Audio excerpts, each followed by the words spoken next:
Давайте я вам прямо сейчас, в этом эфире, не в «Эхе Москвы», а в этом эфире скажу, что да, я считаю Сталина не менее преступной тварью, чем Гитлера. Не менее преступной тварью. Я Сталина вас не Я спрашивал. считаю, а вот я отвечаю, вот я считаю, нужным, вы не в думе, Отвечайте, ладно? пожалуйста. Вот, дальше. Я считаю карательные органы Сталина не менее отвратительными и не менее преступными, чем карательные органы Гитлера. Теперь касается СМЕРШа. СМЕРШа было 3, может быть, вы знаете, да? Был СМЕРШ, фронтовая контрразведка, и фильм про вот этих самых, как его, момент истины, это вот про них, это про этих ребят, да? Был СМЕРШ во флоте и был СМЕРШ НКВД. Вот СМЕРШ НКВД за время своего существования, то есть за время войны, простите, они немножко дольше существовали. Значит, эти люди арестовали, ну, по их представлению, были арестованы 994 тысячи человек. Из них было расстреляно 157 тысяч человек.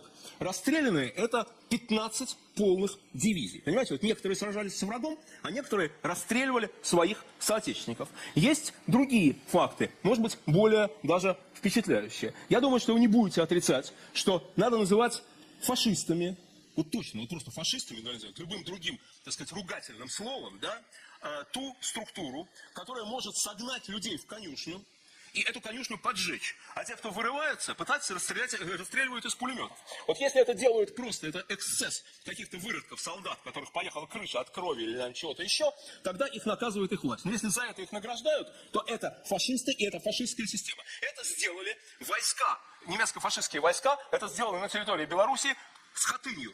Вы это знаете, наверное, да? Они же, эти же войска, люди в такой же форме, сделали это в Орадуре, во Франции. И они это сделали во многих местах. Хатынь и Орадур просто то, что известно. Так вот, я вам скажу, что еще была одна деревня, в которой сделали то же самое. Там от 200 до 600, ну вот неизвестно, к сожалению, человек. Загнали в деревню, загнали в конюшню, подожгли, поставили вокруг пулеметы. Так, и всех убили.